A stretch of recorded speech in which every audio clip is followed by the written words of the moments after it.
Hey guys, how's it going? It's Kyle here with another Guardian Tales video. Today's video, I'm talking about the best characters for guild raids. And then also, a lot of people ask me on which emulator I use. Currently using LD Player, so link down in the description if you want to download that. Definitely helps out the channel. And so let's get into the characters. So the first thing, guild raiding, we have 3 attempts. Each character can only use 1 time. So we want to fill out a roster of 12 potential characters. And a lot of this is going to be based on what you pull. And I'm not expecting you to have all these characters. I'm just build your roster with the characters that you see here on what the max potential is for a team, and then apply it to the characters you actually pulled, whether it be just your main team. I think for a lot of people, what they're doing is they're taking their main team, because the priority should be focusing on Arena and Coliseum. Then this is like a side thing afterwards in my order of priority list here. So for a lot of people, they're just going to be taking your main team in for Arena and Coliseum and using that as your main damage, and then hopefully you have some like leftover characters and you can get your other attempts in. The characters that are good for Arena are not necessarily in Coliseum, are not necessarily good for guild raids. You're going to get a lot more damage with a lot of 2-stars than a lot of the main meta 3-star characters. So for example, you look at these characters, Future Princess and Ogma are like super S tier when it comes to Coliseum and Arena, but they're, in my opinion, not good at all for guild raids. Whereas there's going to be 2-star characters you'd never even think to use in Arena and Coliseum that are actually really good and like S tier level for doing as much damage as possible. I want to talk about the 3, which I think are the 3 best characters for guild raiding, and these are going to be like the main characters that you're going to want to build a team around. And then there's a lot of other good 3-star characters that are going to support them, and other 2-star characters, because I don't like to recommend 2-star characters except Akayuki, because I think she's the only one that I've seen from an Arena perspective that's actually been meta. You mean, like, there is other characters you could get away with in Coliseum, but I would say she's the only character you can consistently see in the top 100 here and there. When it comes to 2-stars, it's always like, oh, this character's good for a 2-star, and then eventually is with the idea of being replaced. There's a lot of legitimately good 2-star characters for guild raids. So let's talk about those 3 main characters. The 3 main characters are Garam, Bari, and Beth. And I think a lot of people have probably gone for these characters. Probably more so Bari and Beth, because Bari's been known to be one of the best characters in the game. Also doubles down as a really good Coliseum and Arena character. Bari's probably going to be the most common one on here. Beth is relatively new, and Garam's relatively new and not really, I don't think people prioritize him. He's still, you know, S tier for Coliseum and stuff like that. Out of all these characters, probably Bari is going to be the most popular. Before we talk about characters, let's talk about the things we're looking for in a character when it comes to guild raid damage and the things that actually matter. So what we're going to want, you know, obviously base attack, that's going to be really important. So you're going to want to look at these things. But then we're going to be wanting to get high DPS on the chain skill. And then we're also going to want to look at their exclusive weapon or whatever weapon you have for them and see how much actual weapon skill damage that does if they're going to be your main lead. So you want and then on your secondary characters, you're going to want high chain skill damage, and ideally you're going to want some kind of good damage related uniques or special ability here, either defense reduction or some active passive on their auto attack. Those are going to be the things you're looking for. Then lastly, you're going to really want party buffs that affect damage. You don't want to have defense up, you don't want to have HP up or anything like that. You're going to want crit damage, a specific element type like water attack. You're going to want ranged attack, melee attack, depending on how you're building your team. Those are going to be the things you want. Everything needs to be damage based. For the accessories, you're going to want to double down on always making sure you have like attack accessories, and then having as much, like, just search by DPS. Like, all I do is I just search by DPS and throw on the highest DPS thing. I don't care about toughness. Just dodge the moves of the boss. Those are the things we're just trying to maximize as much damage as possible. This deserves its own video, but maximizing the chain skill damage, and each effect gives you different stuff. Like, for example, you're airborne, you're going to take more range damage, and you're going to want to min-max that. But usually you're just kind of at the mercy of which characters you pair together. And then from what I found is the character pairing makes more sense to prioritize and focus on than being like, oh, okay, the chain skill stuff. Like, sometimes I'll do that, but usually the characters that give you the best party buffs and the best damage, that's going to maximize your damage way more than, like, let's say you're stuck, like Ogma gives you a better chain skill, but Ogma doesn't do that much damage versus having someone like Lupina, who puts him in injured when you might want him in airborne or whatever. I don't know the specific scenario, but the crit rate and then her actual chain skill damage does way more than min-maxing that. So I think it's something to keep in mind, but not one of the most important things. You're kind of at the mercy of the characters, is what I'm trying to say.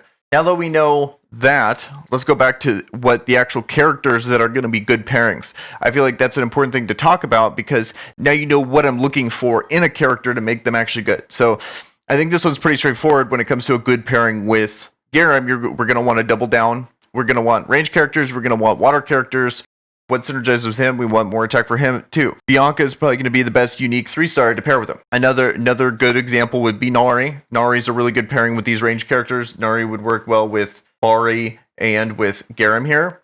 Nori's going to be a good standalone character too. She's really up there because if we look here on her A1, she's going to be reducing that defense. And she has a 300% DPS chain skill, and her main weapon skill here hits for 200%, which is not ideal, but still good. So she has the range attack buff on the party buff, so she's going to be helping out all of her ranged allies here. Nori's going to be super S tier when it comes to this, but she's splashable, and I would rather her be with someone like a Garam than being like the main damage dealer. Or with someone like Bari, and she's going to be the main one, and then she's going to be with Bari on the team versus her being the main damage dealer. But for a lot of people, if you don't have those 3 uniques, and you have Nori as your main DPS or maybe Bianca as your main DPS, that's not bad either. It's just not like the best. Let's look at some of the 2-stars that will fill this out when it comes to these characters. So here, let's remove them. And then I would say the best 2-stars. So we have Elvera is amazing when it comes to as a damage. I would say she's awful as a main damage, but she's amazing as a secondary on a team damage. Party buff, she has the range attack boost, has 320%. She goes from airborne to injured, 320% damage there. She doesn't have anything extra here, but she just hits really hard and synergizes well with range characters. Very good, like S tier character when it comes to guild raids. First 2-star that's making the list that's like legitimately really good at this. Other examples of 2-star characters you're going to want to put on here. So Coco, we have a water character here.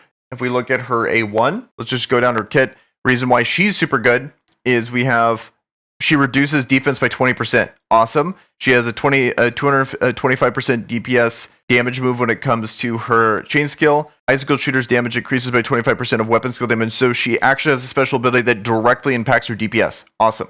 So then lastly, she has the party buff that's going to be giving everyone skill attack. So another thing that's all damage based. So she's really good too. And then we also got a couple more 2-stars that are really S when it comes to guild rates. Really good character when it comes to this is going to be Grimery here. Another character, as you'll start to see a theme here, is going to be the normal attack, throws mysterious flax that damages enemies and reduces enemies' defense by 20% for 5 seconds. She also has a pretty solid chain skill here where it throws a flask that causes a massive explosion that inflicts 200% damage and reduces attack by 30%. And then lastly, for each hit on an enemy inflicted by a decrease attack effect inflicts additional 30% damage. So she's going to be doing more damage after the chain skill goes through that first time. Really good. And then I believe her weapon skill like gives her like the flask a bigger explosion or something like that. So very good character here. Everything is affecting damage or reducing their defense. So another S tier character. Then let's look at some of the other 2-star characters that fill out rosters. I would say a really good one is going to be Rachel here. Yeah, Rachel. So just a really solid DPS character. We're going to be getting the range attack buff on her party. Then we also have just typical auto attack, and then does 260% DPS on her chain skill, and then attack increases by 20% when no damage is taken for 4 seconds. So very good. Hopefully the AI is not dumb, and when you dodge, or when she dodges, she'll actually do a ton of damage. Another good character. Now, like that, I would say those are the water characters. And some of them weren't, but whatever. Let's move over to Earth characters. And then the last 2-star I want to talk about here, this is not in order, but like another 2-star that fills out rosters that's really good is this girl here. Don't know how to pronounce the name, but Sniper Chick. She's really good. Just kind of like Rachel. It does a ton of damage. Let's look at her. Let's go to the book and like look at her actual effects here. So we go to the book. Hero. So she has the crew raid passive, very good. She has this kind of weird how she attacks the aim shot versus a precision shot. She does 420% damage on her chain skill, amazing. And then critical chance increases by 20% of no damage taken for 3 seconds. Just like Rachel, she has that kind of, as she doesn't take damage, she does more damage. So very good character. Hopefully the AI and the situation, depending on the boss, like it's going to be more likely than others to be able to dodge those, for them to be able to dodge those moves and actually get more DPS out of it. those are going to be the main 2-star characters that I've seen. And then now let me talk about characters that synergize well with Bari and Beth. So let's go back here. So obviously these characters are going to be very good when it comes to pairing with Bari. This is going to be like the ideal situation, like triple unique team. Like I would say like some of the craziest damage you can do is this, and then you throw Nori in. Like this team would be absolutely insane, but you know, it's 4 unique characters all synergizing. This would be a ton of resources, but not unreasonable, because I would say this right here, plus like Future Princess is, I want to say top meta when it comes to Coliseum. So if people are already going Bari, and then they got Rue and had Tinia, so it's a very good team for a lot of situations, and then you just end up taking those same characters you're using for Coliseum and putting them over here. But reason why it's so good, you know, all these characters are Earth characters, so you're going to be getting the benefits of, so you have skill attack when it comes to Bari, and then everyone knows just how good Bari is. She's just amazing when it comes to dealing damage. But then you have the party buff from the Earth attack that's going to be affecting all 3 of them, and then maybe even 4 of them. Like let's say if you put the sniper check with these 4, you could even put, I forget her name, but this girl here, she does decent damage. She also has Earth attack as well. Those characters would be a very good team here. And then Tinia does really good damage as well, because you're getting the ranged party buff. You're going to be getting this auto attack here that shoots a more powerful arrow the longer distance by 30% chance. Also has this here that decreases their defense by 10%. I don't know how often they actually use this when it comes to the AI being controlled by it. I don't have much experience with that, but you know, another defense decrease is always good. A shoots arrow that inflicts 300% DPS. Storm arrow inflicts extra 150% DPS on the number of times Tinia carves her symbol with so tons of damage there if you can get the full effect on that guy. And then let me check her special ability. Maybe there's even more damage on there. And then when using Desert Arrow, attacking speed increases by 30% for 3 seconds. The damage inflicted on enemies decreases by 30%. So I wonder how much of a net positive that actually gains on DPS, but I feel like this combo has like theoretically like the best chance to do the most damage probably in the game, period. So very good characters when it comes to guild raids. And then this is probably the biggest difference in a comp when it comes to this is Beth. Both of these characters kind of blend in with the support characters that, you know, you're going to want to go more earth related when it comes to her, more water related when it comes to him. But a lot of the same characters double dip, like Nori double dips, Elvera double dips, like we're playing Rachel, Coco, Grimery, all those characters you can kind of throw in. They're range characters. There's a lot of range passives being included in there. But when it comes to Beth, I would say just going full dark is the way to go. This is probably my second best team. I want to make this Earth team, but this is going to take forever. As you can see, I have like almost none of these actually leveled. For example, let's go to the dark characters. Like I like this team here. I've been getting about 2 million damage with this team. A lot of these people are not fully leveled yet. That's kind of one of the nice things too about Guild Raid is that you just take one, you have one main like leveled character, and then the other characters don't need to be fully finished, and you still get good damage. Like I'm currently, to give you an idea of how much damage, I get about 3 million damage with this team here. Well, I don't use her. I use Nori on this team. I don't really use this team, obviously, but I think this one has the most potential. I think I could do by far the most damage with this. As I get more, if I got like Bianca or something like this on this team, I think I can do an absolute ton of damage. And then this team, I get about 2 million, like as of now. Don't use this. And then I kind of throw in a random group of characters in my last team and get about 1 million, maybe sometimes like 900,000 damage. Something like that with like, I'll throw in like Maya, Future Princess. You know, it's just kind of like all my last little characters that I don't use.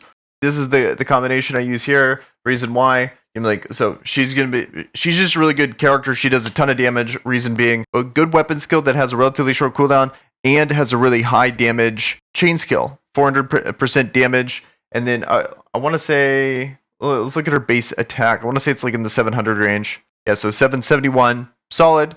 You know, I would say on the high end, like there's people like Garam and Bari here that just have crazy, you know, like 1100 crazy.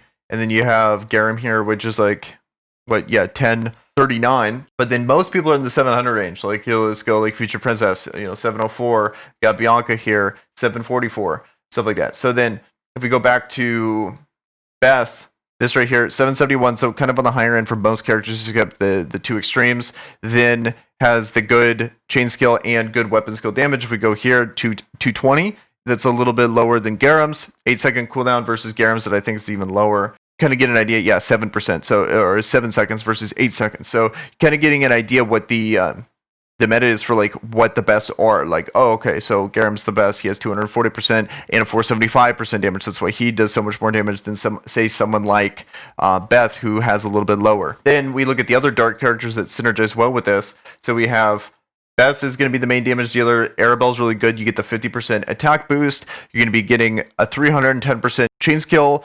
And also, lastly, you're going to be on hit, crit chance, and movement speed increases by 25%. So in case she gets hit, she actually increases her damage, which is pretty dope. Then you combine that with someone like Lupina. She just does decent amount of damage on her own. She has the 425% chain skill damage that's really good. Then movement speed and attack on normal dark attack wolf increased by 25%. So when she actually gets that, so that's just directly going to increase the damage there. And then she has the 30% crit chance increase on her party buff, which is going to make everyone do more damage. And then lastly, Karina's probably the best one I've used so far. Another one, Grimery, is going to be amazing too. I just didn't really have her leveled. That's why I haven't been using her. Also, I don't have her main weapon, so I haven't been using her as well. I only have like an extra water basket versus a dark basket. So a lot of the benefits you gain from putting an all dark team in is the dark attack boost. I don't get that with the weapon I have, but the next battle pass is going to have her weapon, so I'll be able to get that here. In the meantime, I've been kind of splashing her in on water teams. The other characters, not so much. You know, Agma's obviously not very good. This chick's not very good because you have the HP. So out of all the dark characters, that you really only have 5 options total. So that's why I'm currently using this team. I think I'm probably going to switch out Karina for Grimery when I actually have her weapon. Lastly, there is one character I forgot that is good. Another 2-star. I'm closing out the video with her, and it's going to be Aisha here. She's another good 2-star that I think it gets significantly better when you fully max limit break her weapon. She has a very unique max limit break when it comes to her weapon here with the 10% additional crit chance. As we can see here, when it comes to her passive on her weapon, it's really important to have high crit. When she lands a critical hit, all party members' critical hit chance increases by 2 times for 3 seconds, 8-second cooldown time. So it's really important. And she has, on her normal auto, she has increases party members' attack by 30%. That's really awesome. And then lastly, she has a solid chain skill. She doesn't do direct damage with it, but she's just increasing her leadership, increases all party members' attack by 50% for 8 seconds. Like, that's a pretty crazy boost for everyone. That is going to increase, that I think is going to be a very good damage increase. So doubling everyone's crit chance, giving people 30% attack just normally for the battle, just do autos, and then lastly the 50% attack boost. I think she's really good for this. And then creates a 10% shield on battle when hit by enemies, creates 1% shield with 10% chance. So kind of some survivability. The only drawback with her is she doesn't do damage when it comes to her chain skill, and she's giving HP to everyone instead of an actual damage buff. But I think that's worth it. I think she's still very good. And then kind of crazy, I just noticed this, but she has like one of the most hilariously hard-hitting weapon skills. 560% DPS. That's nuts. Yeah, let's look at her base attack. So she has 482. So very, very low base attack, but doesn't matter. I think she's really dope. All right, guys. Well, that's going to do it for me in this video. Again, it helps out the channel. Download LD Player if you're looking for an emulator. Subscribe to the channel if you want more Guardian Tales content. And with that, I'm out. Peace.